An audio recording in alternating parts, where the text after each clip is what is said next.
এখন আমার যে কেকের ব্যাটারটা রেডি করা আছে সেটি আস্তে আস্তে এর মধ্যে ঢেলে দিচ্ছি।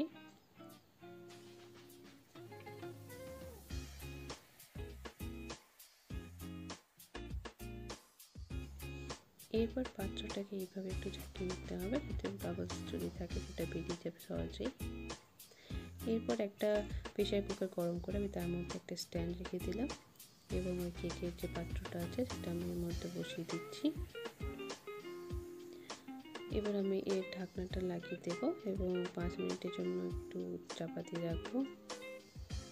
5 মিনিট পর আমি এর মধ্যে দিয়ে দিচ্ছি কতগুলো ড্রাই ফ্রুটস। সেগুলো এখন দিয়ে দিলে এর মুখগুলো কেকের মধ্যে খুব সহজেই ঢুকে যাবে।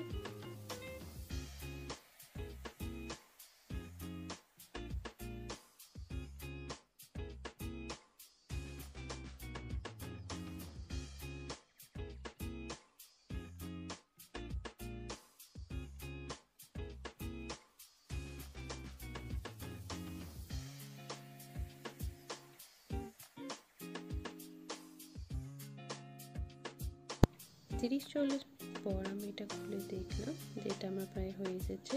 এবার আমি একটা টুথপিকের মধ্যে করে দিচ্ছি।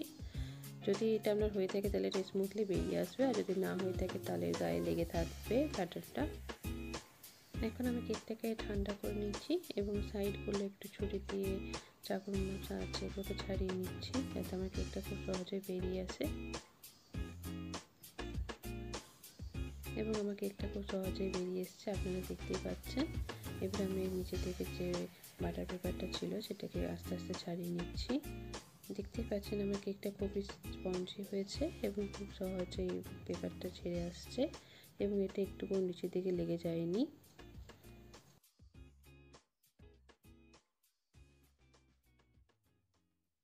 এখন আমার অরেঞ্জ ফ্রুট কেকটি পুরোপুরি রেডি।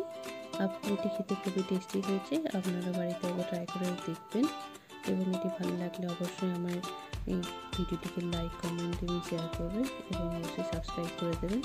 ভিডিওটি পুরোটি দেখার জন্য অসংখ্য ধন্যবাদ।